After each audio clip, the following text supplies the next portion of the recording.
இன்றைக்கு பல பேருக்கு தூக்கம் வராது.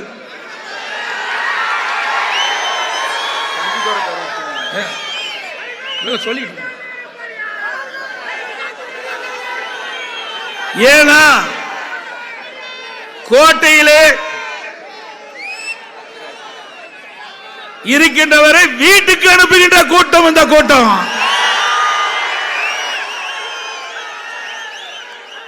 வேலூர் கோட்டையிலே நம்முடைய இளைஞர் இளம்பெண்கள் பாசனுடைய சிப்பாய்கள் சென்ட் ஜார்ஜ் கோட்டை நோக்கி புறப்பட்டு விட்டார்கள். இந்த இளைஞர் பட்டாளங்கள் 234 தொகுதியிலும் வென்று கழக ஆட்சி நிறுவதற்கு அடித்தளமாக விளங்கக்கூடியவர்கள் இங்கே என் முன் இருக்கின்ற இந்த இளைஞர் பட்டாளங்கள்.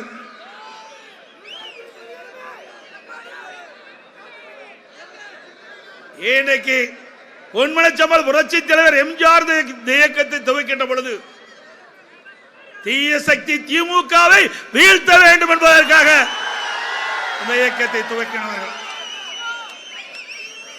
பொன்மனச்சம்பல் புரட்சி தலைவர் எம்ஜிஆரை திமுகவில் இருந்து கருணாநிதி நீக்கப்பட்ட போது இங்கே இருக்கின்ற இளைஞர் பட்டாளங்கள் போல அன்றைய தினம் இளைஞர் பட்டாளங்கள் புரட்சி தலைவர் எம்ஜிஆர் பின்பு சென்ற காரணத்தினால் எல்லா தேர்தல்களும் வென்றார்கள். இளைஞருடைய பலம் அந்த அளவுக்கு இருக்கின்றது. பொன்மனச்சம்பல் புரட்சி தலைவர் எம்ஜிஆர் அவர்கள் பல்வேறு அணியை தோற்றுவித்தார்கள். இதையும் புரட்சி தலைவி அம்மா அவர்கள் 2008ஆம் ஆண்டு கழக இளைஞர் இளம்பெண்கள் பாசறை என்ற புதிய அணியை உருவாக்கி சுமார் தமிழகத்திலே 30 லட்சம் இளைஞர் இளம்பெண்களை சேர்த்தார்கள்.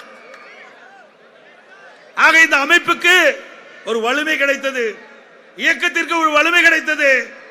ஒரு கட்டடம் வலிமையாக இருக்க வேண்டும் என்று சொன்னால் அஸ்திவார வலிமையாக இருக்க வேண்டும். ஒரு இயக்கம் வலிமையாக இருக்க வேண்டும் என்று சொன்னால் அதிலே தொண்டர்கள் வலிமையாக இருக்க வேண்டும், அது இளைஞர்கள் அதிகமாக இருக்க வேண்டும். அதற்காக அம்மா அவர்கள் இளைஞர் பாசறை உருவாக்கினார்கள். அதன் மூலமாக தேர்தலிலே இளைஞருடைய உழைப்பு கிடைத்தது, வெற்றி கிடைத்தது. அதே போல மாண்புமிகு அம்மா அவர்கள் இந்த அமைப்பை ஏற்படுத்துவதற்கு அனைத்து மாவட்டங்களிலும் பொறுப்பாளர்களை நியமித்தார்கள். அப்பொழுது நான் கொள்கை பரப்பு செயலாளராக இருந்தேன். சேலம் மாவட்டத்திற்கு எனது பொறுப்பை ஒப்படைத்தார்கள். அப்போ எல்லா மாவட்ட பொறுப்பாளர்கள் ஊர் ஊராக சென்று கிராமமாக சென்று நகர பகுதியில் சென்று அம்மாவுடைய கட்டளை ஏற்று 30 லட்சம் இளைஞர்கள் இளம்பெண்களை இந்த இயக்கத்தை சேர்த்து தமிழகத்திலே இளைஞர்கள் அதிகமுள்ள ஒரே இயக்கம் அண்ணா திமுக இயக்கம்.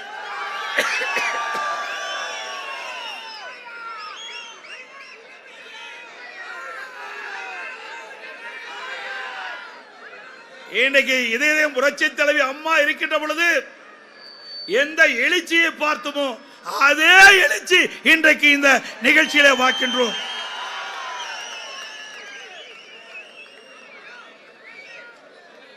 இன்றைக்கு இதை ஒட்டி அனைத்து இந்திய அண்ணா திராவிட முன்னேற்ற கழகம் இன்றைய தினம் கிராமத்திலிருந்து நகர வரை இளம் தலைமுறை விளையாட்டு வீரர்கள் என்று புதிய அணியை இப்பொழுது உருவாக்கி இருக்கின்றோம்.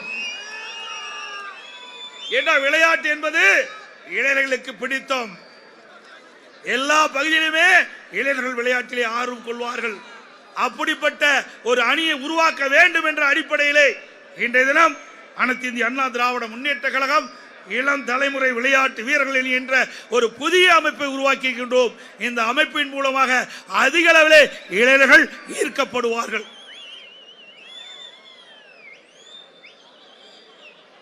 வெற்றியை நாளை சரித்திரம் சொல்லும், இப்படை தோற்பின் எப்படை வெல்லும்.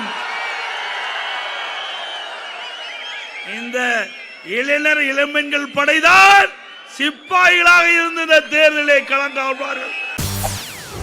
செய்திகளை உடனுக்குடன் தெரிந்து கொள்ள உடனே சப்ஸ்கிரைப் பண்ணுங்க.